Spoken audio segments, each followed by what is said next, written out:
Appearance on Dion's Daily Dose does not imply endorsement from or by any candidate or guest. The views, thoughts, and opinions expressed by Dion Bergeron or Dion's Daily Dose are his own and do not represent the views, thoughts, and opinions of any guest. Material and information presented is for general information purposes only. The Dion's Daily Dose name in all forms and abbreviations are the property of its owners, and its use does not imply endorsement of or opposition to any specific organization, product, or service. If you'd like to support the show, please visit our Patreon at patreon.com/Dion's Daily Dose. Welcome, ladies and gentlemen, to another episode of Dion's Daily Dose. Tonight, we have a little bit of an interesting thing. Our normal face-to-face with me and Shawn. We have a stowaway, a tagger on, an additional voice of reason in today's insane world. With Shawn's brother, Ben, and he's going to share an interesting paper with us, an interesting poll that they did. I have not had an opportunity to read it. He was very mysterious, very here, you can have it when we're ready kind of thing. So I anticipate it's going to be a good time. Without further ado, I'm going to bring both of them on and we can get to it. All right. There we go. All right. Welcome, Ben. Thanks for joining us in the show. Thank you for having me. All right. So what is this? First of all, you two are brothers. Yep. So it's not like you have to introduce to each other. What's this poll? Okay. Well, it's the Pew Reseach Poll. This basically is they spent a lot of money doing this poll. They had 8,709 participants in the survey, with 7,166 registered voters. So this is like what they wanted nationally to see, like who's voting, who is going to the polls on election day, so that way they can have an accurate view of what the polls are, because you don't know who is going to win the election if you don't know who's going to vote and who's going to be enthusiastic about voting. And that's pretty much. Yeah, absolutely. Yeah, that's a pretty big size poll, because when you get polls, usually it's a large sample size. I'm impressed by the sample size, because I see these, the most I usually see is around 1,000. Yep, they'll that's usually around 1,000, and you can find 1,000 people that believe whatever you want. I can find 1,000 people that believe, Bigfoot visited their mom. It doesn't mean that the wider population believes that. Matter of fact, I got a couple of friends now. Anyway, look, the sample size being large is a good thing, and I also like the fact that over 7,000 of those are registered voters. A lot of times you'll see these polls that's like, well, these people age this to this, but nothing about whether they are likely to get out there and vote. And then you got the so-called likely voters. Well, that's a broad term. So these are actual legitimate, registered to vote, ready to get out there and hit the polls numbers. So, and then the demographics are probably interesting in this too. Because the people to watch are going to be the African Americans this time, because they kind of feel pity for Trump for everything that he's going through. So what's the vote look for African Americans, Ben? Well, I looked into the demographics some. I kind of focused more on what like the major factors were. But if you look back, you could see that the Democrat or Joe Biden in 2020 had 88% of the African American vote. It looks like now he's only going to get about 75%. So that's a big jump. That's a massive decrease. Yeah. That will help Trump in Michigan and in probably Nevada. Michigan, Georgia, Nevada. Yeah, this time I'm not even worried about Georgia. Right. Did you see the protests, the demonstrations, whatever you want to call them, the people speaking their mind in various very heavy urban areas, South Chicago. Fulton County, they're marching, man. They're like, we've had enough of it. The people in Chicago have almost Make America Great hats on, and they're they might not hats. just, they might actually vote Republican. We'll see if it's a threat. They actually said at a city council meeting, or the mayor was speaking or something. It was an event that the elected officials were at, and these people showed up and said, we are not voting Democrat at all. We're pulling our ballots for the first time in many of their entire lifetime. The Democrat vote has been very much passed down in just vote Democrat, Democrat, without really analyzing why, other than because Republicans are racist, is what they're told.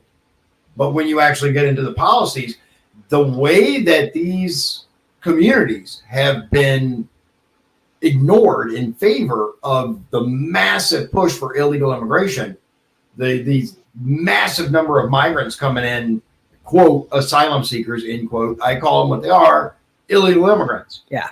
That are flooding through this country. They're being pushed to areas like the south side of Chicago, where these people are saying, we're done with that. Where's our money? Why aren't you helping us with our bills? You have all this money to throw at these illegals.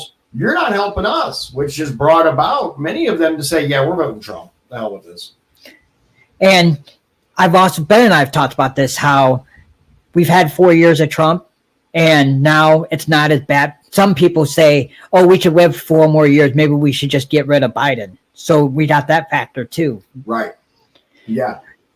Do you think, so how's RFK Jr. playing on this, Ben? Do you want to go into that topic, or do you want to go more into the Pew Research? It's just whatever you guys are ready. Okay, we can go into more Pew. What do you have else? I was trying to remember earlier. You guys mentioned how people have been changing their votes. I thought this was really interesting. In 2020, 18 to 49-year-olds, 10% regret voting for Joe Biden. Interesting. Really?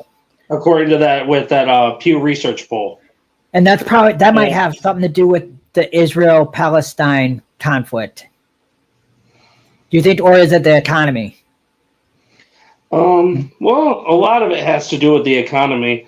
Most of what people are voting on is based upon the economy. What's a major factor in your vote?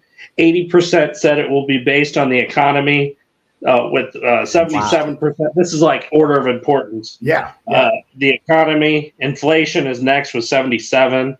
What's abortion the on state there? of our democracy was third with 72%.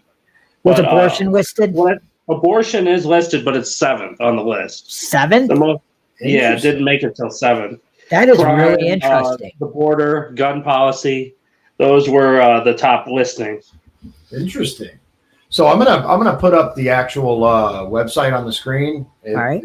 Kind of go through it a little at a time. You've had time to kind of go dig into it. Is that okay with you, Ben? Yeah, that's fine. All right, let's throw it on here. So the name of the actual thing is that it's pewresearch.org, and the name of it is In Tight Presidential Race, Voters Are Broadly Critical of Both Biden and Trump. That's the headline. Under it, about half of voters say that if given the chance, they would replace both candidates on the ballot. Yeah. So here is, it says about 2/3 of voters have little or no confidence that Biden is physically fit to be president. Nearly as many lack confidence in Trump to act ethically.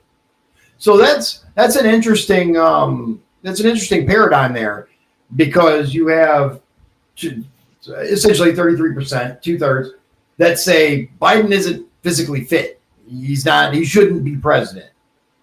The same amount, nearly as many, according to this poll, say that Trump is going to act ethically, or say that he won't act ethically. Here's the number breakdown right here. It says, has the physical fitness needed to do the job. So we have the orange That looks like extremely or very. So that's the positive, basically. Yeah, it's, 15%. And then there's somewhat, 20%. And then 65%. So 66%, essentially 65% say not at all, not just somewhat incapable, or how they have the big sliding spectrum, right? That they give you, Yeah. some, very much, etc. They just went straight to not at all. Trump, on the other hand, has the physical fitness. We got 36 for extremely or very, and 24 for somewhat. Only 40% think Trump doesn't have the physical fitness for the job. Acts ethically in office. Yeah. Okay. So Yeah. we have this. I call this into question. Biden. It says 34% say extremely or very that he acts ethically in office. Another 18% somewhat, and then 47% say not at all acts. And that's pretty much his Democratic base, the 34%. Yeah. So it's everybody but the Democrats think that he doesn't. Say, yeah. He has. I'd be interested to see the whole breakdown on like how many were like, well, a little, or somewhat, etc. But whatever. Acts ethically in office. Biden 34% say very. Oh, I covered that. Sorry, Trump. 26% say very ethical, 15% say somewhat ethical, but 59% believe that Trump does not act ethically while in office. That doesn't surprise me. Again, we've seen the media exactly frenzy, Russia, Ukraine. And now January 6th. Yeah, now January 6th. Now all these media stories that they're pushing, and the narratives, because that's really what it comes down to, narratives and propaganda. Because as we've seen, January 6th is turning out to be very different than what we were told. There were many agents in the crowd. There were certain actions that were not reported on correctly at the time, and video now is coming out that refute what was being claimed. So I would say the media probably has a lot to do with this 59% number. In the poll, did they talk about anything about if Trump gets convicted, Ben, of a crime? There was documents that are, in the poll, they did talk about Donald Trump and seeing if the crime was politically motivated, like if he was being charged with a crime was politically motivated, or he actually did commit a crime. I believe, don't quote me on it, but it was about 45% that said that they are going after Trump and is basically just a witch hunt. And about 42% said that he actually was committing a crime and the rest weren't sure. Okay, so it's pretty even. Interesting. Yeah, pretty even match. So this little graphic here says, in 2020 rematch, nearly identical shares of voters favor Trump and Biden. Percentage of registered voters who would vote for blank if the 2024 presidential election were held today. Looks like 48% Biden or lean Biden, 49% Trump, lean Trump. We've got 1% with no answer and 2% for neither. So, yeah, it appears third-party candidate or whatever is roughly 3%. That's usually about what the third party tends to represent. There was one state that I saw, though, earlier. This isn't part of the Pew, but I can't remember what state actually had RFK Jr. at like 15%. Do you remember what state that was, Ben? Was that Pennsylvania? I'm not exactly sure, but I looked at this morning that a CNN poll came out that RFK had about 16% nationally. So, okay, maybe that's what I was thinking of. Interesting. Okay, so it says here, it says older voters and those with no college degree favor Trump by large margins. Really? Among racial and ethnic groups, white voters favor Trump, 56%, over Biden, 42%, by a wide margin. blacks. Roughly 3/4 of black voters, 77%, support Biden, while 18% back Trump. I call those numbers into question just based on what I've seen, but even 18% is a massive, it is massive jump, and it could swing the election. Hispanic voters, now this is very interesting. 52% favor Biden, while 44% back Trump. Again, the traditional Democrat base, eroding it, chipping away at it. Asian voters favor Biden, 59% over Trump, 36%. The older voters things kind of surprises me because usually Biden does very well with the older generation. With the dementia crowd? Yeah. With the dementia crowd. But in all seriousness, it's usually that's the people that usually vote for Biden. So that's kind of surprising. Right. So it says here most voters who turned out in 2020 favor the same candidate in 2024. Overwhelming majorities of those who cast ballots for Biden, 91%. So 91% allegedly of voters who voted for Biden in 2020, so all the dead people, they say 91% of them say they're going to vote for him again. Trump, 94%. So I would say the 3%, again, I call it into question because I've talked to a number of people who said, yeah, I believe the hype about Orange Man bad, and I voted Biden. I will never do that again. So we'll see. I know a few people like that too. Yeah, yeah. Registered voters who did not vote in 2020 are about evenly divided. 48% back Trump, while 46% support Biden. So again, we're seeing a difference.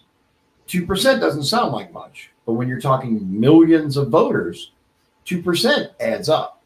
It's also going to depend on what states that comes from too. Right.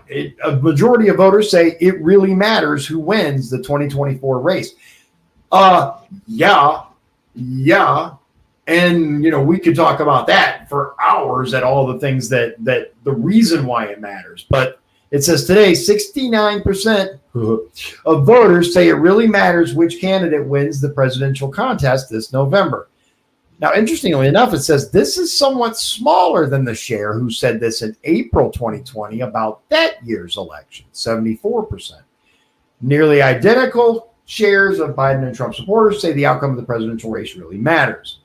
It says about half of voters would replace both Biden and Trump on the 2024 ballot. And you know what? I get that. That doesn't surprise me. It doesn't surprise me either. If we had the opportunity, I think a lot of people would pick someone else. Definitely Biden. Like they'd replace him out with someone else because it's pretty obvious that he's not up for the job. Yeah. Let's see here. So it says here, I'm trying to, okay. So interesting. All right. So I'm looking at the breakdown here. It's all voters. 49% say they would replace both. 16% say keep Biden, replace Trump. Only 15% says this is their ideal matchup and they would keep both of them. 18% say they would keep Trump but replace Biden. So, again, a 2% difference. The differences are small, but small adds up. Anyway. Biden supporters, I was going to make a really bad joke.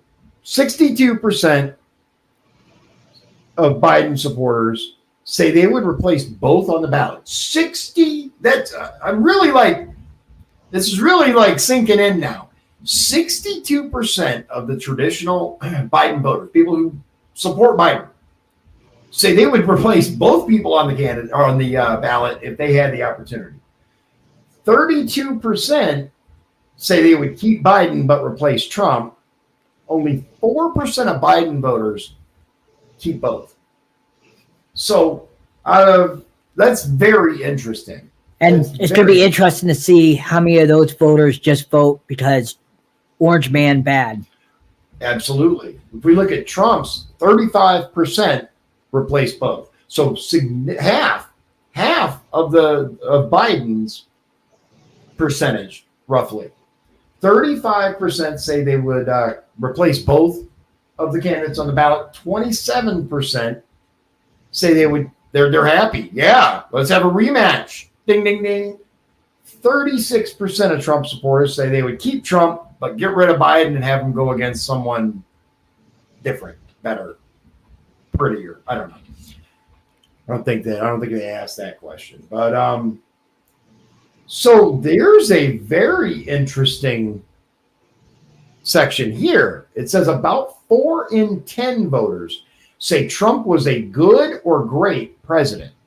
Around 3 in 10 say this about Biden today. Again, very small differences, but in every category.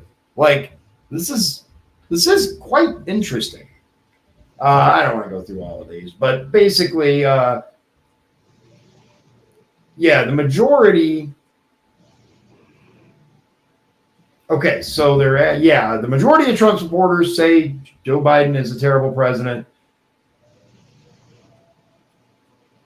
Okay, yeah, and of course, among Biden supporters, 70% say Donald Trump was a bad president. So you've got the standard, division there. But let's see here. So this is interesting when you compare all voters. The terrible is roughly the same, 34 and 35%, but 20% of voters said Donald Trump was a great president. This is out of all voters, not just Trump supporters. 20% say great, 22% said good, 11% said average. So 53% decent or better. All voters, Joe Biden. 7% said great, 21 good, 21% average, and then 16% and 34% poor and terrible, respectively. So let's see, what is that?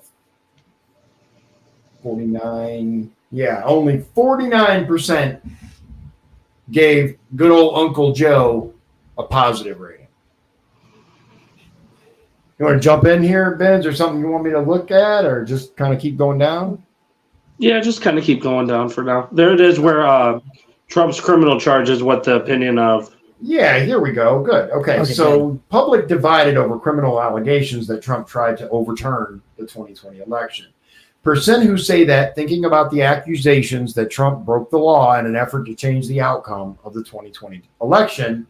Trump. Oh, I see. Okay, so total 45% say Trump broke the law.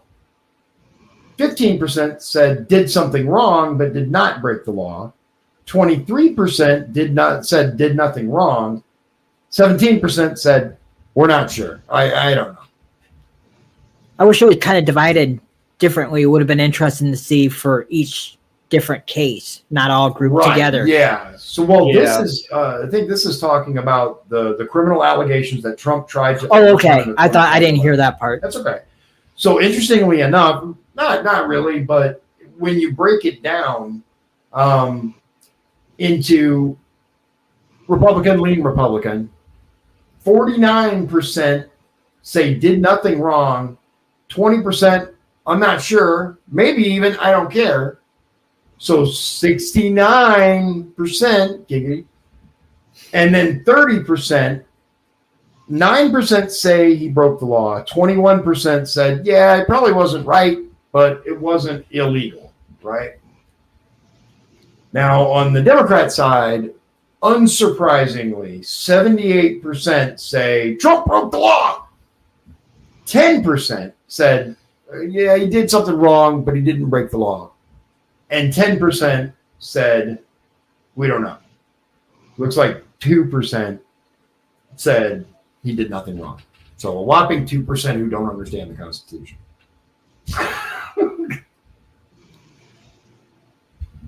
Let's see here. Is that the end of it? There's other stuff that goes into details if you guys wanted to hear more about.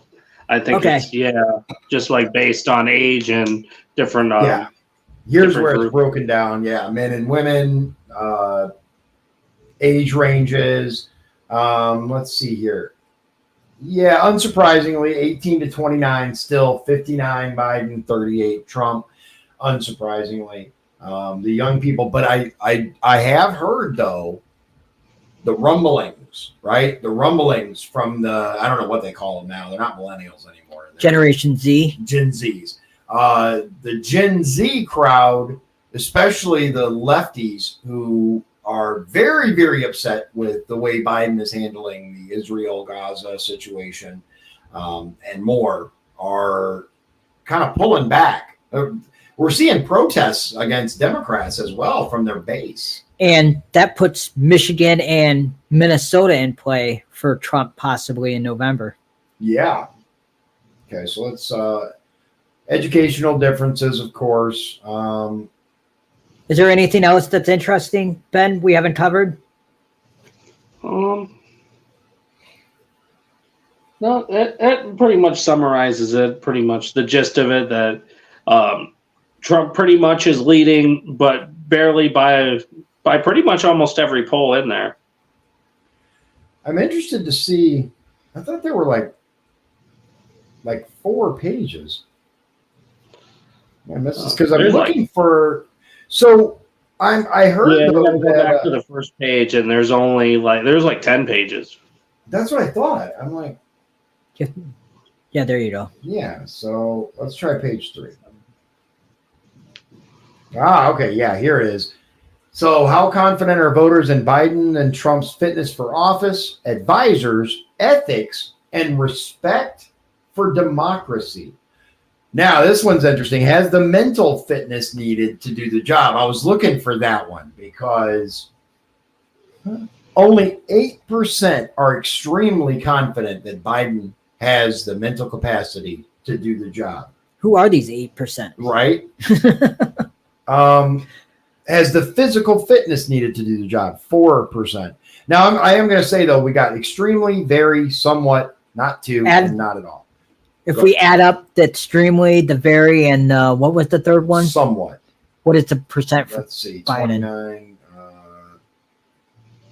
37. Yeah, it looks like 37% So, yeah, it's still have a positive, overall positive, or somewhat appeal. As far as I look at somewhat as those people that are like, maybe I'm swayable. I'm hoping.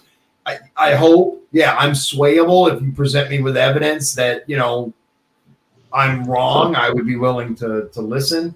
So the way I look at it is 21% have an overall positive view. Yeah, that's terrible. I don't know if we've ever had that in history.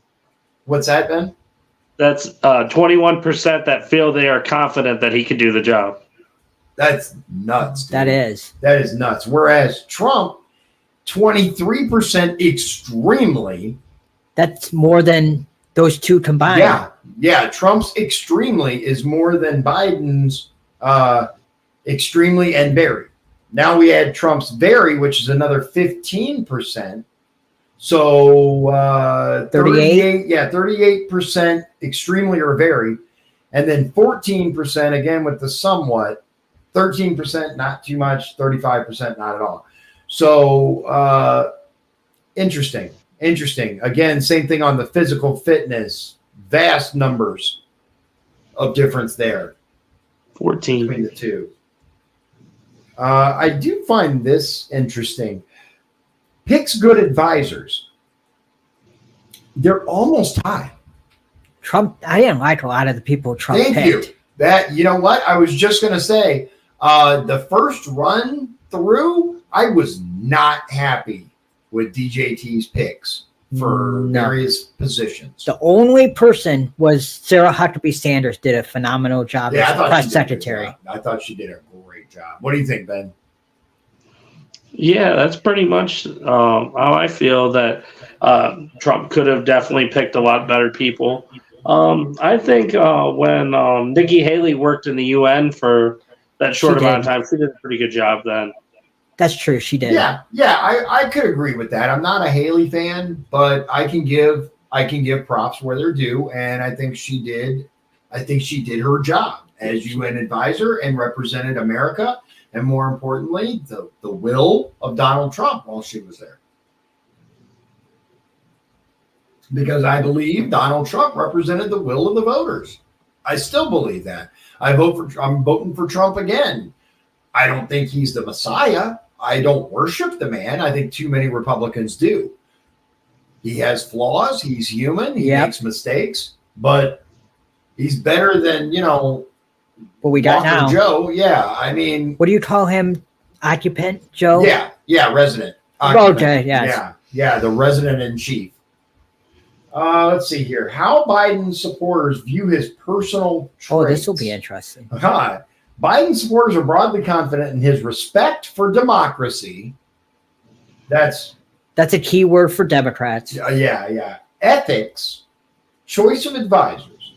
They are far less confident in his physical and mental fitness. And I'm just going to say it. Biden's not in charge. He's not the one making the decisions. He's not the one who is ultimately pulling the strings. All I hear from this man when he goes to press conferences, when he goes to various events is, what am I allowed to say?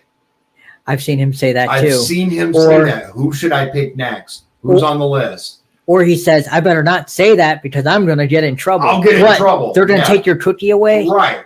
They're not going to let you have an extra scoop of ice cream? What a joke. Has the mental fitness needed to do the job? Again, 16% say extremely. Has the physical fitness needed to do the job? Only 9% extremely. When you get into it, is picks good advisors, acts ethically, and respects country's democratic values.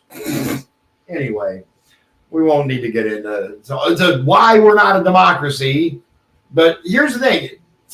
Very, very technically, narrowly focused democracy does fall under the umbrella of constitutional republic. So I think that's important because a lot of Republicans will be like, we're not a democracy. Well, technically, yes, we are. I much prefer the term constitutional republic or representative democracy because that's what we are, but we're still technically, but it's obvious most of these people spewing democracy have no idea that there's a difference between the will of the masses and representative government. Yeah. A Republican form of government being the key term. A Republican form of government is representative democracy. So Trump draws broad confidence from his supporters on fitness for office, respect for democracy. Fewer are highly confident that he acts ethically in office. Let's touch on that for just a second. Okay. What can you identify an instance in Trump's presidency where you can go, yeah, I'm not sure that was ethical? Let me think back.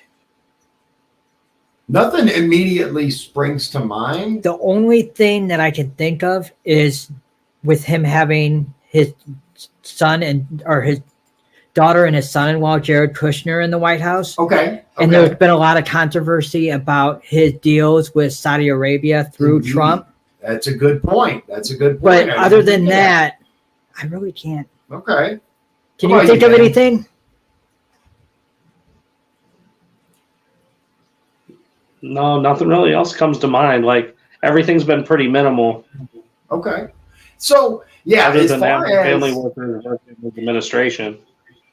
Right. And I will say this about that because I had a huge problem with that when he first did it, when he first announced, especially Ivanka, Jared, that whole thing. I don't like Jared personally. That's just my personal opinion. I don't like Jared. And in return, I think he has corrupted Ivanka.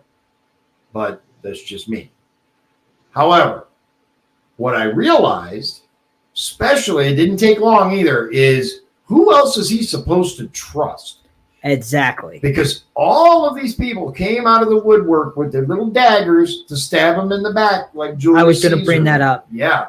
I mean, his administration was filled with moles and spies and traitors. We talked about that earlier. Yeah. I mean, generals refusing to do their jobs, calling other countries. These people need to be brought up on charges. Or they might be, I don't know if they'd be talking about the Russia thing. These are Republicans, right? It says from his supporters. Okay. So it says here, acts ethically in office. 26% said extremely. 25% said very. 27% said somewhat. So the vast majority is positive or at least neutral. We've got 20% that's, 7% not at all, 13% not to, acts ethically in office. So if there's a second term, going back to Ivanka and Jared real quick, they've already said they're going to have nothing to do with the administration in the second. Oh, have they? Good. I don't But he kind of needs, like you said, he kind of needs that support, though. Right. He needs to know who to trust. Hopefully he has better advisors. I hope so. Cabinet members picked out this time. And I think Vivek will probably be in the cabinet of some form. So, yeah. Speaking of Vivek, really quickly, did you guys see the video that Vivek put out about, I just watched it and I found it very, very interesting. What was it? I have not. About Tucker Carlson. No. Okay, so it's a very short video, but what he does, I don't want to hijack the thread, but what he does is he basically says, I may not agree with what Tucker Carlson says, right? But there are people throwing shade on him simply for asking questions. He's being attacked, Tucker is, for interviewing various people. Because, they're conspiracy theory nut jobs, or they're this, or they're that. What's wrong with listening to people? Or even asking questions. Exactly. That's what journalists used to do. But what I found very interesting, and I think maybe we'll talk about this on another stream because it's fascinating. But if you look at the way the message was structured, what he said and how he said it, I personally believe that Vivek is the ushering tool, the guidance tool for these Republicans who are not necessarily happy with Trump because they went after Trump, but not Trump. That's who Vivek really is. A young, energetic, new Trump without the Trump baggage. The way he structured it, we'll find it and play it because we can play it in a future episode. Yeah, the future time we'll touch on it because I got more to say about that, and I think it's interesting. But views of Biden's and Trump's presidency. So interestingly enough, there's actually not many that say great, who say Biden would be or is a great president. Very, very few, even among Biden supporters. I mean, June of 2020, we had 11% say he'd be a great, 40% good. So 51% overall think he would made a good president. April of 2024, so this month, 4 years later, 15% say he'll be a great president. 42% say good. So oddly enough, after all the stupid shit he's done, he gained. Weird. But that's among Biden supporters. So understandable. They don't blame him for the economy. They should. What the big talking point among Democrats is. Exactly. Corporate greed. Everything's You knew what I was going to say. Yep. But I'm going to say this. At a time, and I just want people to keep this in mind, at the time of the lockdowns, at the time of the big scare, right? Because there was a period where a lot of people were terrified. Mm-hmm. The Trump administration cracked down hard on what's it called, where you market manipulation and you buy up all the you're talking about I can't think of the term for it. I know what you're scalping, basically, but where you jack up the price of something. I know what you're talking Yeah, about. I can't think of the term. Do you know, Ben, what the word is? Yeah, I'm looking for it. Anyway, I can't think of it. Trump administration cracked down hard on that. These people that tried to buy up all the masks and then sell them for an inflated rate, the people that tried to buy up all the ventilators and sell them for an inflated rate, Trump administration didn't put up with that crap. They went after them and they shut them down. We didn't have this kind of thing when Trump was president with the level that we're seeing. And is corporate greed a thing? You're damn right it is. You're absolutely right. It exists. We see it. But how much of it is being allowed / encouraged by the current administration? When you have the types of policies that he's doing in regards to energy, in regards to pushing clean energy with solar and penalizing coal plants and natural gas plants, it's going to affect prices. Also, supply and demand. There's not a lot of supply and there's a lot of demand, isn't it? Yeah, price gouging. That's it. Thank you, Ben. So, interestingly enough, if we look at the view of Biden's and Trump's presidencies,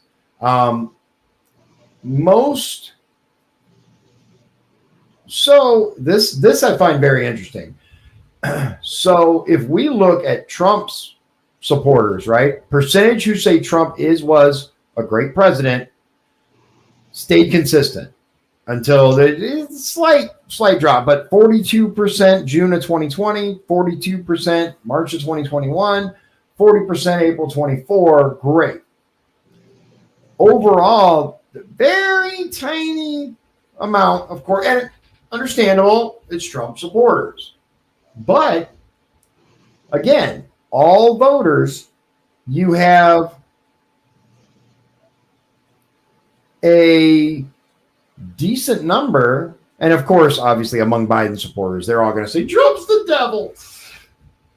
But a consistent number that has actually increased for great president, because 2020, 19%. This is great president. June 20, 19%. March 21, 18%. It dipped a little. And then April 24, we're up to 20%. Now, if we look at that in addition to the good, so again, all of these numbers have gone up, with the exception of the terrible. The terrible went down. Again, the dates: June 20th, March 21. June 2020, not the 20th.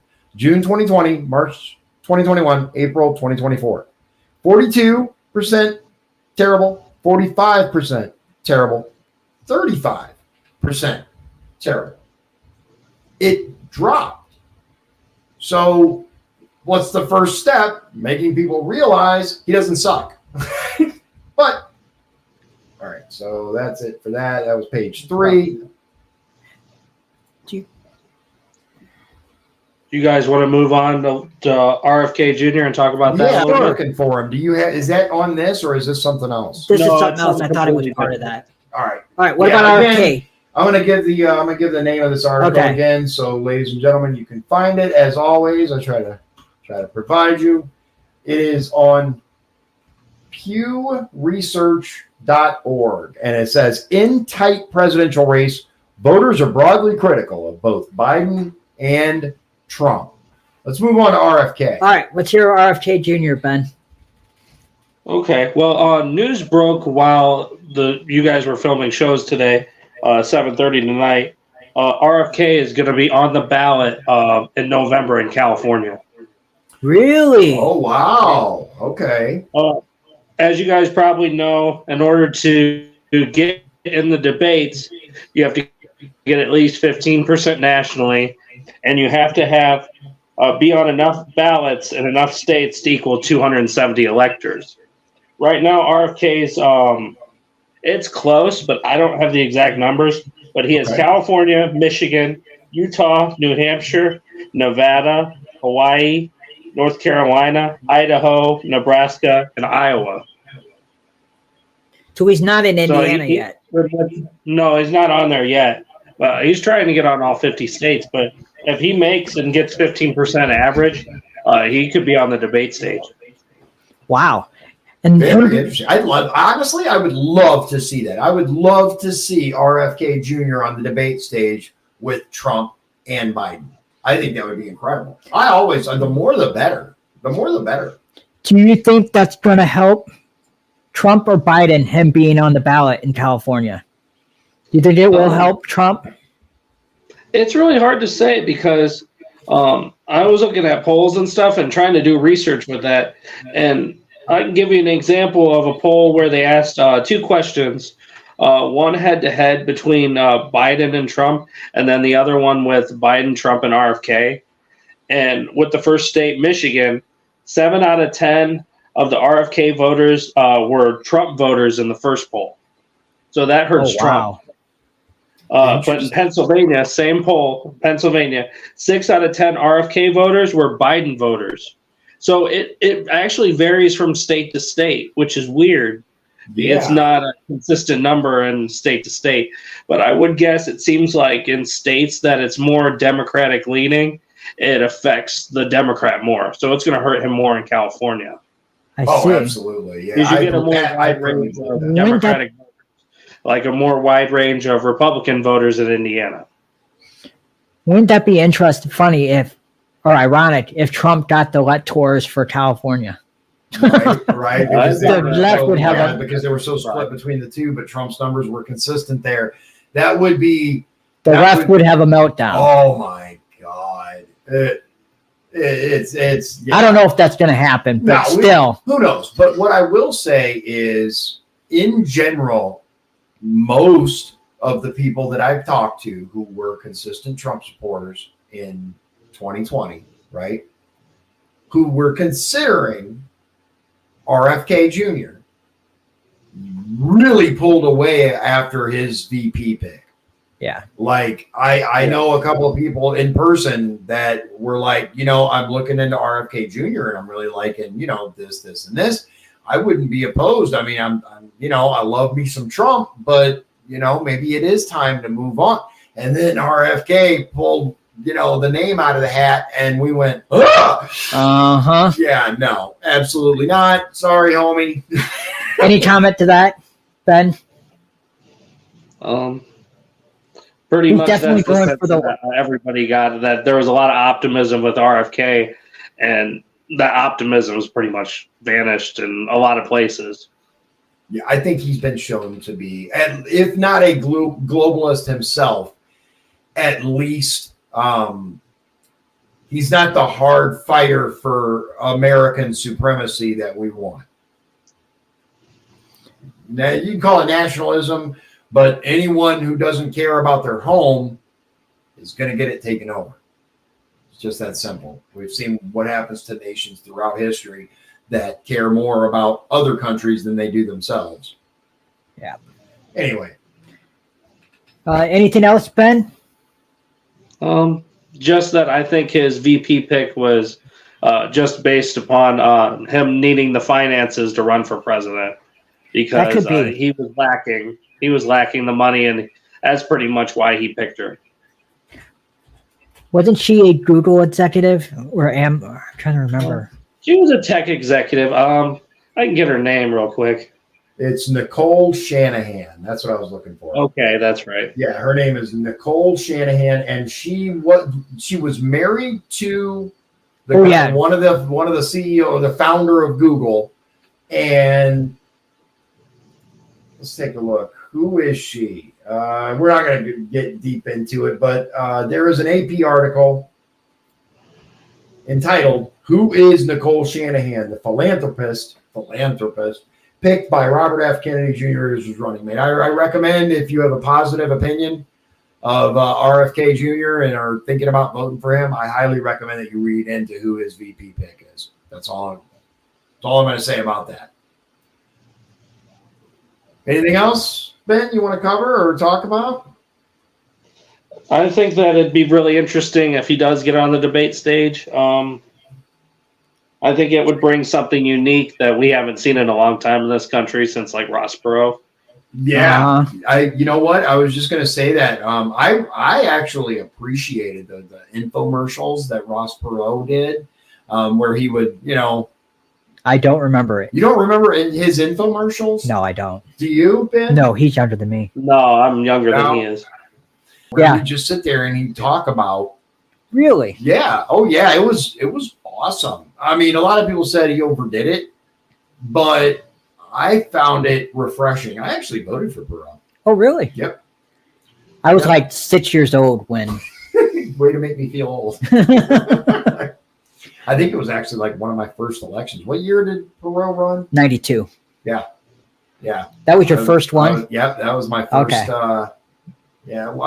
To get out and vote. Because, I think it was, 92. I'd have been 18. My dad probably remembers those info commercials. I don't. I will. Ask him about the infomercials. I will. Don't remember them. Yeah. So anyway, Ben, it was a pleasure having you on the show. I hope you'll join us for more.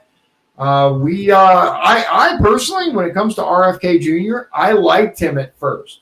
I really did when I started learning about, his stance on various things. And more important than his stance is just who he was as a person, right? He seemed to be, keywords, genuine and almost an embodiment of Bobby Kennedy Jr. and JFK, man. I mean, it was just boom. And since learning about him initially and then looking more into the various financial connections that he has, I'm not as much of a fan anymore. I'm not even sure that I ever legitimately considered voting for him. I've been Trump pretty hearty the whole way. I will say, if Trump was not on the ballot, I probably would have picked Vivek Ramaswamy, even with that name. What about you? If Trump wasn't on the ballot, who would I vote for? Yeah, who would you vote for that ran in the primary? Not DeSantis. I don't like DeSantis. No. Oh, no. DeSantis just, I'll tell you where he lost me. The big way DeSantis lost me was that fake ass smile he gave during that debate. Did you see it? I think, yeah. Do you know what I'm talking about? Is that? I remember that. It was so surreal. I'm like, what the heck was that? Do I have to? Does the person have to be running for president? No, you could just. Okay, I'd vote for Rand Paul. Okay. Good choice. I did that in 2016. Yeah. What about you? You voted Rand Paul over Trump? Yeah, I told you that, right? I was not. You weren't a Trump guy. I was not. Yeah, that's right. Until he got in the office. Yeah. And then once he actually started doing stuff. Then I realized, he's for real. Yeah, okay. What about you, Ben? Who would you pick? Well, oddly enough, in 2016, I voted for Gary Johnson. Okay. All right. Really, I didn't like Trump and I didn't like Hillary, really. I didn't really buy into Trump too much in 2016. I was more with the Libertarians, but the Libertarians kind of now present day, they've kind of gone really extreme, I've seen. So and Trump pretty much won me over with running through the office, and what he's done, what he did in office really impressed me. Okay, all right. Me too.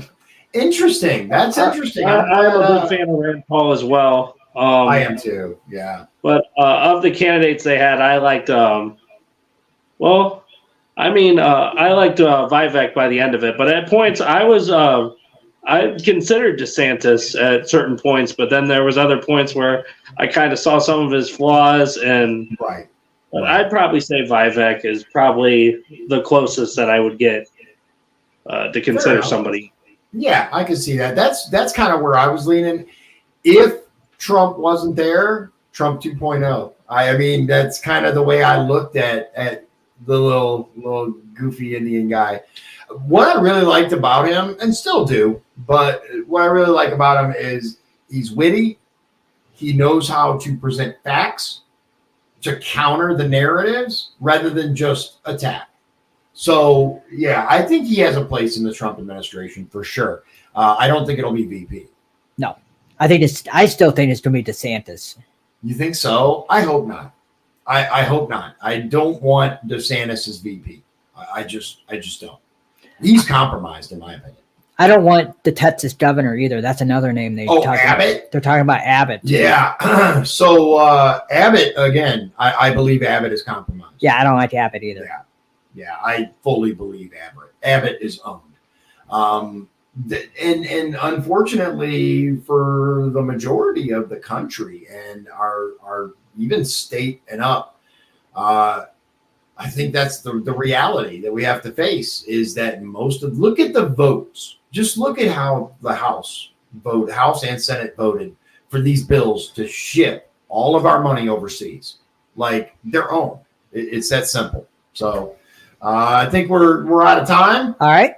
And I appreciate the concise and entertaining dialogue, like always. Appreciate you guys joining me tonight.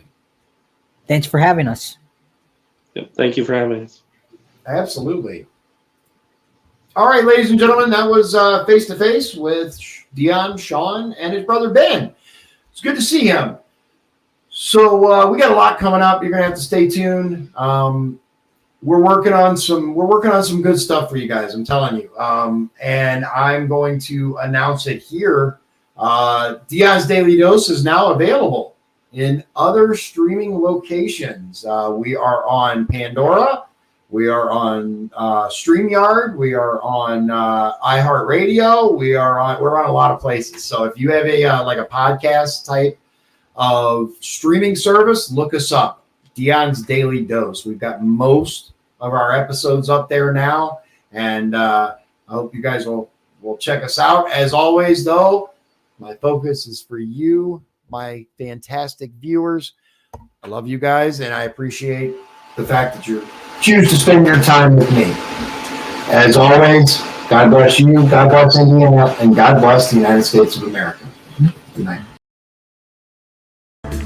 If you'd like to support the show, please visit our Patreon at patreon.com/Dion's Daily Dose. This has been Dion's Daily Dose, hosted by Dion Bergeron. Executive producers, Sean Holmgren and Michael Beebe. Copyright 2024. Dion's Daily Dose, all rights reserved.